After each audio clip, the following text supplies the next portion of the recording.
Tahun 2047, 25 tahun telah berlalu sejak portal yang disebut gerbang neraka muncul di seluruh penjuru dunia.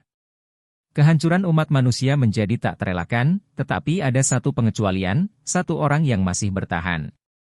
Di tengah lautan mayat dan reruntuhan, seorang pria tua berdiri sambil menggenggam kepala demon peringkat atas. Matanya tajam menatap kepala itu, lalu ia berbicara dengan nada datar. Aku ingat sebuah rumor tentang manusia yang hanya memburu demon peringkat atas. Siapa sangka itu nyata? Kepala demon itu tampak gemetar sebelum akhirnya berteriak ketakutan. Ini adalah questnya. Pria tua itu hanya tersenyum tipis. Benar. Setelah manusia musnah, orang yang mengumpulkan 666 kepala demon peringkat atas bisa memutarbalikkan waktu dan beregresi. Mata demon itu membelalak saat ia menatap tumpukan kepala demon di sekelilingnya. Kau benar-benar sudah membantai mereka semua? Dasar gila. Apa yang kau coba capai dengan ini? Apakah kau sungguh percaya bisa mengubah masa depan hanya dengan beregresi? Pria tua itu menatap kepala demon terakhir di tangannya dan berkata dengan suara yang syarat dengan emosi, aku hanya ingin bertemu putriku lagi. Demon itu tertawa mencemooh. Hanya karena alasan sekecil itu? Pria tua itu menarik napas panjang sebelum menjawab, justru karena alasan sekecil, itulah aku bertahan selama 25 tahun di neraka ini. Ia mulai menyerap kekuatan dari kepala demon itu. Sesaat sebelum kesadarannya menghilang, demon itu memperingatkan, kau tidak berpikir mereka akan diam saja, bukan? Para Face. Mereka adalah orang yang membuka portal ini, menciptakan neraka ini, dan membuat quest ini. Namun, pria tua itu tetap tenang. Sesaat kemudian, sebuah notifikasi muncul di hadapannya. Legendary Quest, Anda telah memenuhi semua persyaratan untuk regresi. Ia tersenyum. Ternyata mereka bukanlah maha tahu. Notifikasi lain muncul. Kepala demon yang terkumpul untuk regresi, 666.666.666.666. Anda adalah satu-satunya penyintas di bumi. Pria itu mengepalkan tangannya. Akan kubunuh siapapun yang menghalangi jalanku. Quest selesai. Seketika, Nexus diaktifkan, dan cahaya dari langit turun, menyelimutinya. Pria itu tersentak. Ia kini berada di dalam sebuah ruangan yang familiar. Dengan napas memburu, ia segera berlari keluar pintu. Matanya membelalak saat melihat Somin, putrinya. Kilasan ingatan melintas di benaknya. Saat dunia runtuh, ia memegang tangan Somin yang tergantung di tepi gedung. Ayah. Bisik gadis kecil itu. Tangannya terluka parah. Tangan kanan patah, tangan kiri nyaris tak bisa bergerak. Namun, yang ia bisa lakukan hanyalah berdoa agar putrinya selamat. Tapi, ia gagal. Monster dari bawah menerkam, dan ia kehilangan Somin. Kini, kembali ke realitasnya, pria itu, yang telah beregresi menjadi sosok muda, menatap Somin yang tertidur. Air mata mengalir di pipinya saat Somin perlahan membuka mata dan menggumam, "Ayah." Pemuda itu menggenggam tangan putrinya erat. Ia sangat bersyukur.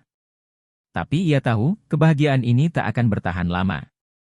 3 hari dari sekarang, gerbang neraka akan terbuka. Selama 25 tahun aku hidup hanya untuk diriku sendiri. Bisakah aku bertahan dari neraka ini sambil melindungi Somin, gumamnya. Ia menatap kamar putrinya dengan tekad. Aku harus bisa. Sekalipun aku harus mati. Tiba-tiba, 3 notifikasi muncul. Status, Anda telah memperoleh Magic Power. Status, Anda telah memperoleh Spirit Magic. Status, mengaktifkan Spirit ASLV 1. Pemuda itu terkejut. Kekuatanku tidak hilang. Notifikasi lain muncul. Para spirit memperhatikan Anda. Ia menatap foto istrinya. Sua. Kaukah itu? Sebuah perasaan aneh menyelimutinya. Apakah ini efek pemutarbalikan waktu? Ataukah ini karena ia seorang regresor? Ia mengepalkan tangannya. 3 hari dari sekarang, gerbang neraka akan terbuka, namun, ada 8 orang yang sudah mengetahui keberadaan neraka sebelum dunia menyadarinya. 8 Prophet yang dipilih oleh 8 Face. 8 Martial Stars, yang dianggap sebagai penyelamat umat manusia. Dengan ingatan 25 tahun kehidupanku yang lalu, aku bisa melampaui mereka semua. Pemuda itu berjalan keluar rumah. Kalender menunjukkan tanggal 8 Oktober 2022, 3 hari sebelum bencana dimulai. Sekarang saatnya untuk memonopoli semuanya. Pemuda itu memasuki sebuah terowongan bawah tanah yang tersembunyi. Ia terus berjalan hingga sampai ke sebuah pintu besar. Saat ia membuka pintu itu, suara misterius menyambutnya. Aneh. Seharusnya tak ada orang di sini. Apa yang membawamu kemari? Sosok asing berdiri di depan pemuda itu. Ia menatap tajam ke arah sang regresor sebelum bertanya dengan nada curiga, "Siapa kau?" Pemuda itu menatapnya dingin. "Aku ingin membeli beberapa barang, Yaksha." Tiba-tiba, pria itu berubah. Dalam sekejap, ia bergerak cepat dan menggenggam tubuh sang regresor dengan kuat. "Hei! Kau ini siapa, brengsek?" Pria yang tiba-tiba berubah itu mencengkeram tubuh tokoh utama kita, matanya penuh amarah. "Kau? Apa yang kau pikir sedang kau lakukan?" bentaknya. Tokoh utama kita tetap tenang dan menjawab, "Aku datang ke sini untuk persiapan ujian para prophet. Kudengar ujian itu diadakan di tempat ini. Apa aku salah?" Makhluk asing yang kini menjelma menjadi monster itu mengerutkan dahi. "Apa ada orang yang diperintahkan untuk datang ke sini?" "Tunggu, sesuatu terasa aneh. Kudengar proses seleksi masih berlangsung." "Mungkin memang begitu," sahut tokoh utama kita santai. "Itulah alasan aku datang kemari. Jika ingin ikut ambil bagian, aku harus datang sebelum seleksi berakhir." Monster itu menyipitkan matanya, lalu tiba-tiba tertawa terbahak-bahak. "Jadi kau ya? Bajingan yang sering kudengar itu? Kau si regresor yang membantai 666.666 iblis peringkat atas? Apa kau pikir kami tidak tahu? Kami tahu segalanya. Kami tahu kalau kau telah memutarbalikkan waktu. Dan sekarang, kau pikir bisa melakukan apapun sesukamu hanya karena kau beregresi?" Suaranya bergetar penuh kebencian. "Tempat ini adalah papan catur yang diciptakan oleh para Face, dan kelakuanmu telah mengacaukan permainan mereka. Mereka marah, mengerti?" Tokoh utama kita mendengus. "Singkirkan tanganmu, dasar bau." Dengan cepat, ia melancarkan 3 serangan pedang ke arah monster itu. "Padahal aku ingin memotong tanganmu, tapi sepertinya tubuhku masih belum siap." "Yah, aku masih belum memiliki rune apapun, jadi tak apa." Monster itu mendecak kesal. "Sialan." Tokoh utama kita menatapnya tajam. "Kau ini tak tahu apa-apa. Regresi ini? Justru merekalah yang mengizinkannya terjadi. Kau pikir mereka marah? Kau pikir mereka peduli?" Tanpa basa-basi, monster itu melesat menyerang. Namun, tokoh utama kita dengan mudah menamparnya, membuatnya terpental. "Apa kepalamu itu cuma hiasan? Apa kau tahu arti menjadi seorang regresor? Itu berarti aku telah menyelesaikan quest-nya. Itu berarti aku sudah membunuh 666.666 iblis peringkat atas." Monster itu tercekat. Dalam hatinya ia bergumam, "Kami para yaksha bertahan hidup dengan memakan rasa takut makhluk lain. Tapi kenapa justru aku yang takut padanya? Jika begini terus, aku akan melemah," ia berteriak frustasi. Tokoh utama kita melanjutkan, "Ada 2 hal yang harus kukatakan padamu. Pertama, sebelum gerbang neraka terbuka, rasmu tidak boleh membunuh manusia. Itu adalah peraturannya." Ia menatap monster yang kini telah melemah, lalu berkata, "Kedua, alasan aku datang ke sini adalah untuk bertemu dengan yaksha demi kawananmu." Monster itu tampak bingung. "Kawananku? Jangan berani-berani berpikir untuk membunuhku saat gerbang terbuka." Peringkat 2 ras yaksha, Gyuryu. Monster itu terbelalak. "Bagaimana kau tahu nama asliku?" Tokoh utama kita hanya tersenyum kecil. "Kita punya hubungan, kau tahu." Monster Gyuryu terlihat panik. "Apa maksudmu? Aku dulu adalah pelayanmu, atau semacamnya." Gyuryu hendak mengamuk, namun saat tokoh utama kita menatapnya tajam, ia langsung berkeringat dingin. "Oh, sial, aku mati." Dengan segera, Gyuryu mengaktifkan kekuatannya. Sebuah layar sop melayang di udara. Tokoh utama kita mengangguk. "Sudah kuduga. Ini adalah sop yang diperuntukkan bagi para prophet." Ia melihat daftar item yang ditampilkan di layar. Mahal sekali. Jika aku harus membunuh satu monster untuk setiap item, mustahil bagiku membeli apapun.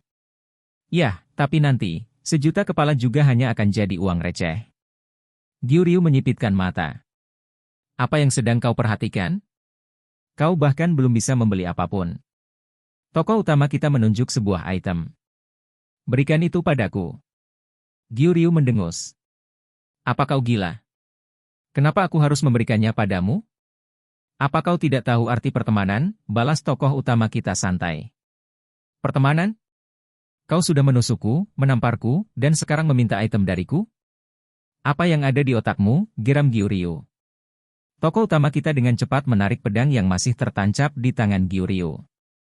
Monster itu menjerit kesakitan. Apa yang kau lakukan? Aku mencabutnya untukmu, jawabnya santai. Ia lalu menyerahkan sebuah benda. Ambillah. Gyuryu mengernyit. Apa ini? 20 juta won. Jika semuanya berjalan lancar, akan kuberikan 80 juta lagi nanti. Gyuryu mendengus, lalu melempar uang itu. Kau tahu dalam 3 hari uang kertas ini tidak akan bernilai apapun, bukan? Tokoh utama kita tersenyum kecil. Percayalah, kau akan menyukainya.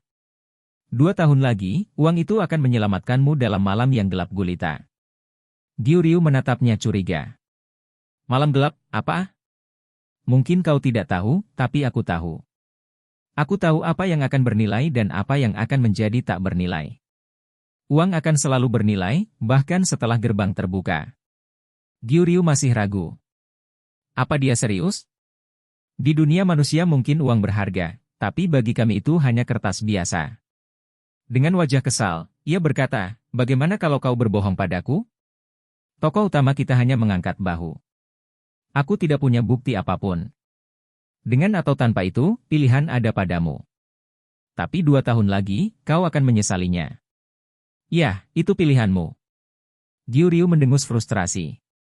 Keji sekali dirimu. Bahkan lebih licik dari para naga. Tokoh utama kita tersenyum tipis. Aku sudah pernah mendengar itu sebelumnya. Gyuryu akhirnya menyerahkan gulungan tersebut. Apa yang akan kau lakukan dengan ini? Ya, hanya untuk merekam sesuatu. Ini akan menjadi kunci masukku ke seleksi para prophet. Gyuryu mendecak. Semoga kau tahu apa yang kau lakukan.